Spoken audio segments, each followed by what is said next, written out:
Oh, wow. Oh, you've done it now, my friend. You've stumbled upon the fabulous, amazing, unbelievable Sharky. The one and only Sharkadoodle-Doo, Clark the Shark at 1-800-449-8255. The Wolfman Jack on crack. Coming to you from the golden EIB Sharkerphone. I'm sorry if my voice is breaking. I've been yelling a lot lately.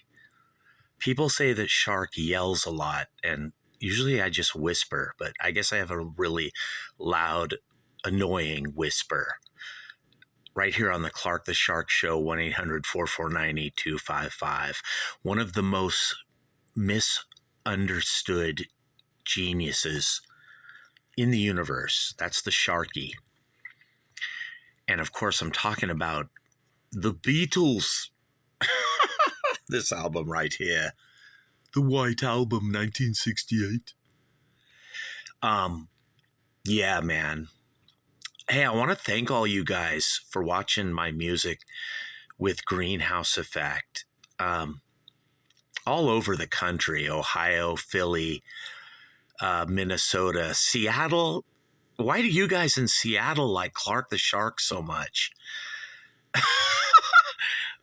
San Francisco, the Bay Area, Daly City, San Jose, Sunnyvale, Concord, a real hotbed of GE activity, if you will. But really everywhere, San Diego, Poway, Las Vegas, Phoenix, Houston, you name it, baby. New Orleans, Florida, South Carolina, golly, they love me and my band so much everywhere. I'm actually like kind of bummed out sometimes, I wish I could have really got a record deal a long time ago. I'm 58 years old now, you guys, and it's fun, I guess, being watched or whatever. Or you guys buy the music or write me kind emails, or I guess I'll take what I can get, man. But back in 1989, 90, 91, 92, they were signing every fucking band out of Seattle, Los Angeles, or, Chicago, Minnesota, wherever the fuck. They were signing every fucking single band out of Flipside magazine or whatever, BAM magazine. Everybody but Clark the Shark. And now it's so ironic how Clark the Shark is so huge, on the internet. And, bands have to tour to try to get exposure like Clark the Shark. But you know what? Let me tell you, you out there, none of you will ever match that Clark the Shark personality, baby, because I'm funny and witty and just more fucked up than any of you. Right here on the Clark the Shark Show from the golden EIB Sharkerphone. But I thank you, all of you who just love Sharky. Suddenly you've discovered, and a lot of you are old too. You're like 50 and you're like, I got nothing to do at night. I'm just going to watch Sharky. I'll watch some Greenhouse Effect songs, and She's a Bitch, and, It Ain't Easy, and, Ben is Dead, and Brandy, and Waiting for Your Love to Fail. Dude, go right ahead and watch me if you want. I love it, you guys. I'm tickled pink by it all. But make sure you buy some shit, dude. When you click on my shit, I do make money for that. But I might make a little more money if you'll go to iTunes, Spotify, Amazon, or wherever the fuck and buy my music. I love it when you guys do that, you guys. Or just join one of my crypto things, or, and I'll show you how to make money on here too, and, and all that fun stuff. But anyway, the Beatles' White Album, 1968, you guys. Now, a lot of people gush over this album and they just say, oh, God, it's so great. And it is great, you guys. This is the album that went right for the Beatles, whereas Revolver kind of goes wrong. This album is a redo of Revolver that goes very well. Okay, I'll say that. Now, me, Clark the Shark, I've earned the right to talk about this album, rate this album, probably more than a lot of you out there. I know there's some other record reviewers on YouTube, and you guys all think you're funny and you're geniuses, but fucking trust me, you ain't as funny nor genius as Clark the Shark at 1-800-449-8255. So don't even try, baby. Give it up now. Because when I talk about the Beatles' White Album, I'm going to give you all the facts. Right here on the Clark the Shark Show that you won't get anywhere else. And if you're not 100% satisfied with your USDA grade A Sharky, you know the guarantee, baby, right here on the show. No questions asked. I'll give you 100% of your shark back. I swear to God, you guys, I will. And believe me, there's zero bullshit coming out of me, Clark the Shark. And if I tell you the Beatles' White Album is really good, then you fucking know it's really good. Believe me, people, you do indeed. Now, this album is one of the last Beatles albums, you guys, 1968. We're talking really late in the game. And this album is a total and complete reinvention makeover of the Beatles. Kind of like Beggar's Banquet was with the Rolling Stones in the same year, 1968. Now, before this album, the Beatles had recently done 3 really interesting albums. Of course, those 3 being Revolver, Sgt. Pepper, and Magical Mystery Tour. The latter of the 3, critics say isn't, as good, or it's not so great. And they usually pan the album because the movie sucked, and that's not fair. Honestly, Magical Mystery Tour is a good album. At least the American release that we all got over here. I mean, for crying out loud, you guys, it's got Strawberry Fields Forever on it. And it's also got I Am the Walrus. So it's got to be good, you guys. Come on. Maybe not as good as Sgt. Pepper, but fuck, dude, what's as good as Sgt. Pepper, man? Nothing. But maybe this album right here, the White Album, 1968. Now, with this album, the Beatles are actually in the studio, and as a band, they are falling apart. Ringo Starr quit the band here in this phase. And as everything is coming undone and just unglued, at the same time, the Beatles musically and creativity-wise, they're going to the next level, you guys. A bunch of these songs are like nothing ever heard in rock music before. Of course, never anything heard like this was done by the Beatles before. The Beatles were, Ticket to Ride, A Hard Day's Night, and Help, and they got a little better, with Sgt. Pepper and all that in Revolver. But then something happens here on this album where the Beatles are older, wiser, more mature, and they just grow up in a hurry. And they just explode with a bunch of the greatest songs, all on one album, you guys, that you have ever heard. Truly, this is one of the greatest albums. I can't compare it to Sgt. Pepper because that's apples to oranges, you guys. Totally different. Totally can't compare them. I can't do it. And, the Beatles, too, are going through shit here. And you can feel the tension in the music, and I like that, you guys. It makes the music better when you have drama, when you have problems and issues and trouble. It, just like me, Clark the Shark and GE, music gets better when you go through adversity. And I think that's why all of you out there love my music. You hear a song like Star, and you're like, wow, what a fucking song. Great lyrics, everything, man. She's a bitch. You guys are enthralled. You listen to the whole songs, and you download songs, and man, you guys love to listen to my shit out there. And sometimes I get scared, if I go shopping at Vons or Ralph's, and this happened 10 years ago, now during COVID, or I still wear a mask and I don't want to be recognized, because I get all nervous if people come talking to me, because I'm 58 years old and I got skin cancer and I'm limping around, and people want to talk about music or, I'm just like, it's just weird, man. It's really awkward. And what's also weird is how in my day, nobody wanted to talk about GE or my music, back in the day, 1988 to 1982, or 1992, when it all ended, but now they do. But, now it's too late. It just doesn't have the same, you know what they say, you'll fucking take whatever you can get too.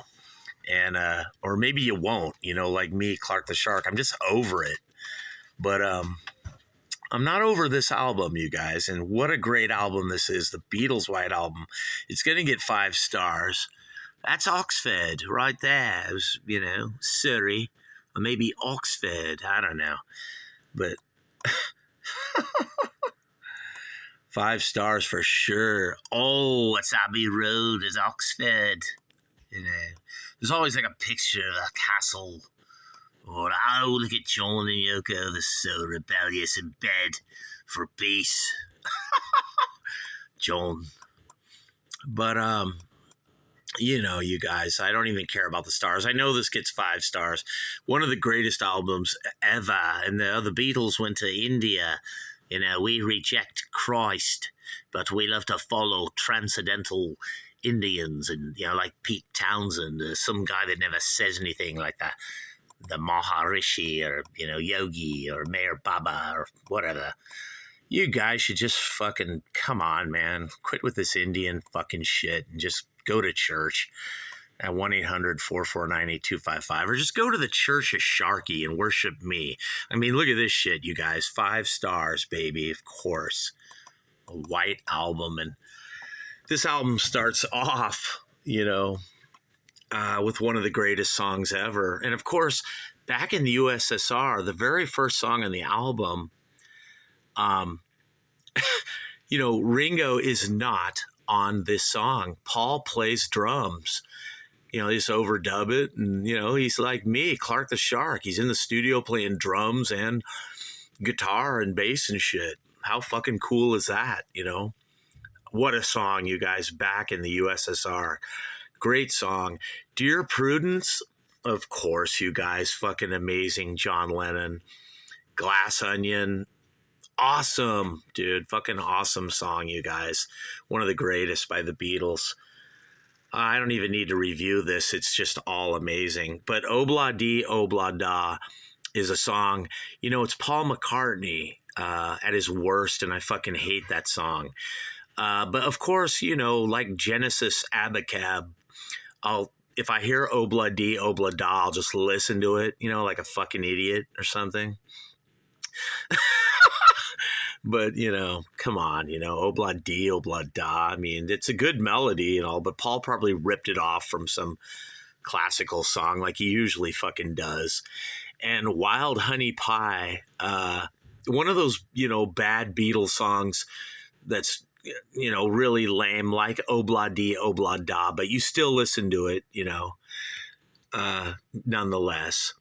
Now, the continuing story of Bungalow Bill is one of my favorite John Lennon Beatles songs. And of course, Yoko is on it, and she's one of the original female riot girl punk rockers. I love Yoko Ono, you guys. She's so fucking annoying and weird. She's like a female Andy Warhol or something. I fucking love her. While My Guitar Gently Weeps, one of the greatest songs in the history of rock and roll music ever recorded, you guys. Incredible. And Happiness is a Warm Gun, once again, unbelievable how the Beatles are going to the next level and rising above every other band on the planet Earth at the time in 1968. The Beatles, just amazing, you guys. And, side 2, Martha, My Dear, I like the song, but once again, it's Paul McCartney garbage, and it gets me to where I just thinking about Paul McCartney, and if I just fucking hate some of his shit. And of course, Martha, My Dear is one of those songs. Now, I do listen to it, you guys. Come on, I'm going to listen to that. And of course, I'm going to listen to I'm So Tired by John Lennon, which is incredible, you guys. Amazing.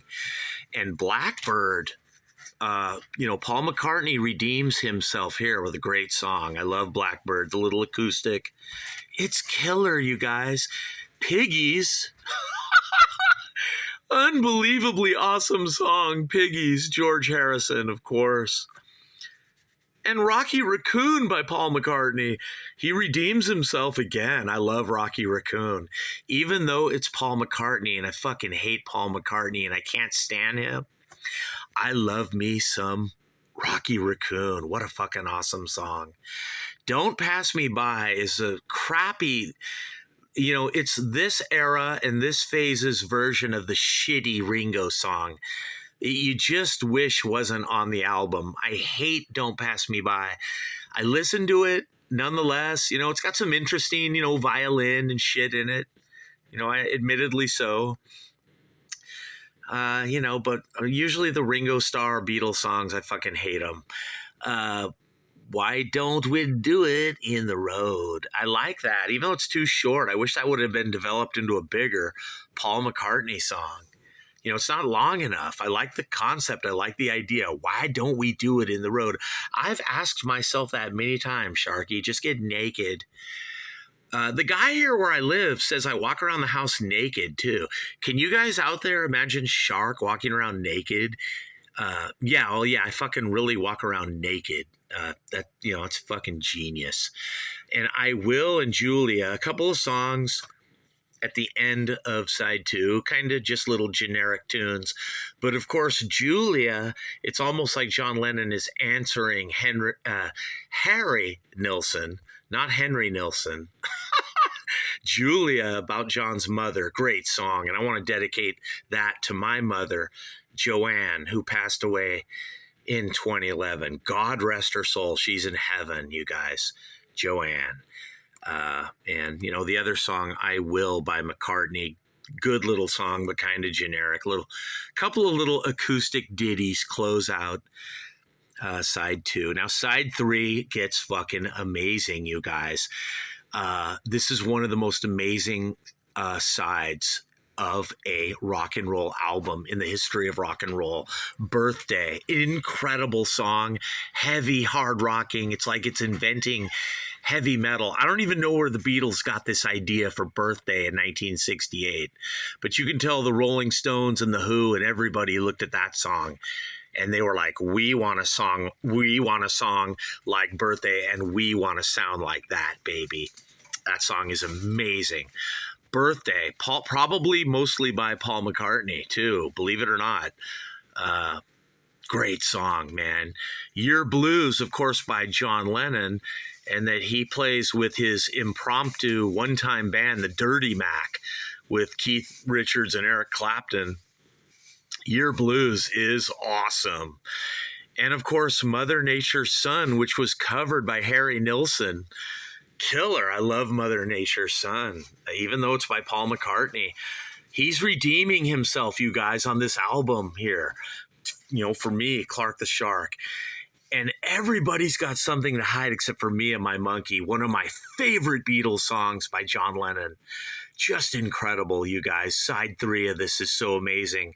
Sexy Sadie, awesome. What a song, you guys. But we're getting to one of the most incredible songs in the history of rock music. Heavy metal, hard rock, and of course that's Helter Skelter. And Where Did This Thing Even Come From by Paul McCartney. What a song. Amazing idea. Way ahead of its time for 1968, but really no.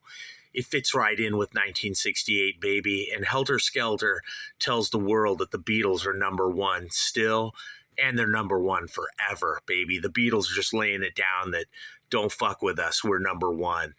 And this White Album here, baby, it's number one. And they're, Paul McCartney and the Beatles are saying right here with Helter Skelter, baby, forever. There will never be another song this great. And there really isn't, and there really wasn't, you guys. Long, Long, Long by Harrison. I like the song, you guys. Love it. It's been a long, long, long time. I love that song, you guys. And side 4, probably the weakest side on the album. Revolution 1. I wish they would have had that other version of Revolution, the John Lennon one. And, come to think of it, there's some songs missing from this album. Hey Jude could have been on this album, even though it's recorded much earlier in the year, 1968. Lady Madonna could have been on this. That's a good song. And, those other Beatles songs from 1968 that were released before this album, to be perfectly frank and honest here, you guys, this album should have been not a double album. It should have been a triple album. I would have loved to have heard Hey Jude and all that stuff. Maybe not that one song, fucking Hey Bulldog. That sounds like 1967, even though I think it's from 1968. But that Hey Bulldog, it's got a real 1967, late 1967 vibe. But who knows? Maybe it too could have been on this album. Honey Pie, the Beatles are kind of here just like they're just side 4. They're just fucking giving up on this, But it's all good because this album was so good. You can tell the Beatles are exhausted, you guys. And they're like, let's just put some shit on this album and get the fuck out of here. But Savoy Truffle, George Harrison, awesome. One of the greatest Beatles songs. Really makes it upgrades side 4 of this album, you guys. And Cry Baby Cry by John Lennon, great. Fucking awesome, you guys. I love it.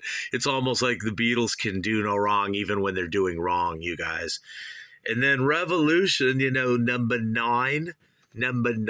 Paul wanted that off this album. And so too do I, Clark the Shark. On the Clark the Shark show from the fabulous golden EIB Sharkerphone. It's not a microphone, you guys. It's a Sharkerphone. And when I'm talking about the Beatles' White Album, baby, there's zero bullshit coming out of me, Clark the Shark, right here.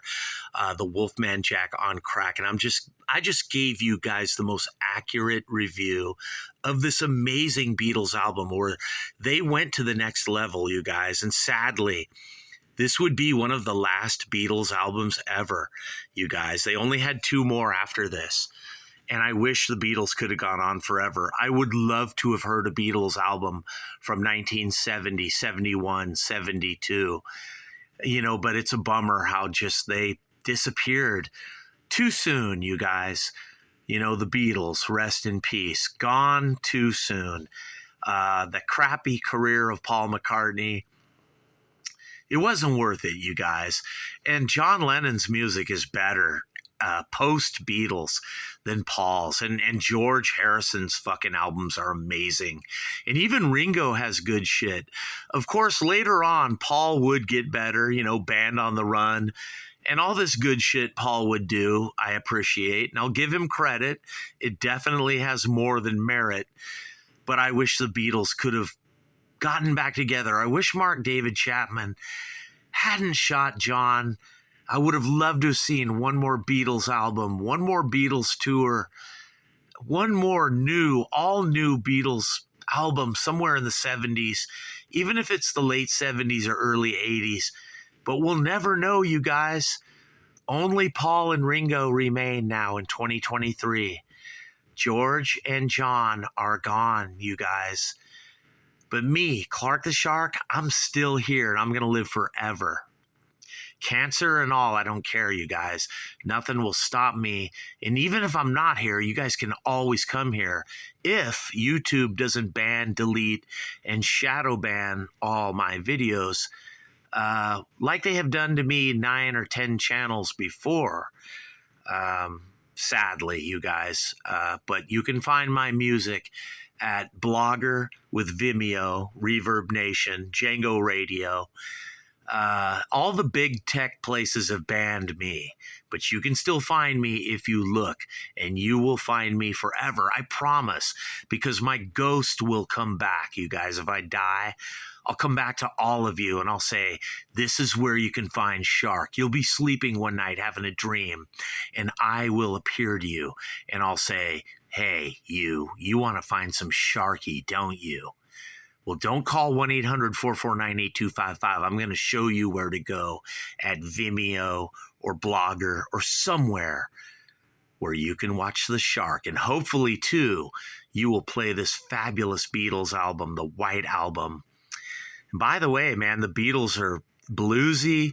You know, they're stripping down their sound, but they're also expanding. They're doing that usual Beatles stuff here with all the amazing instruments, and it's interesting, you guys. It's a growth where I always wonder what another Beatles White Album might have sounded like after this White Album. Abbey Road is really good, and even Let It Be, with all its flaws, warts, and imperfections, it still has something.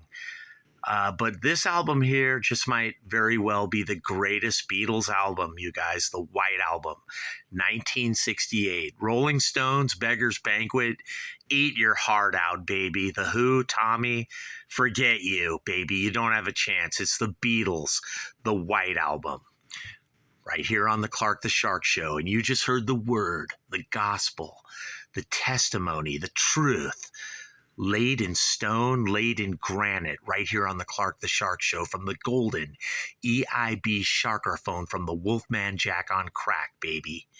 The Beatles White Album. I want you to go buy it at iTunes, Spotify, Amazon, everywhere. And I'm out of here. Peace.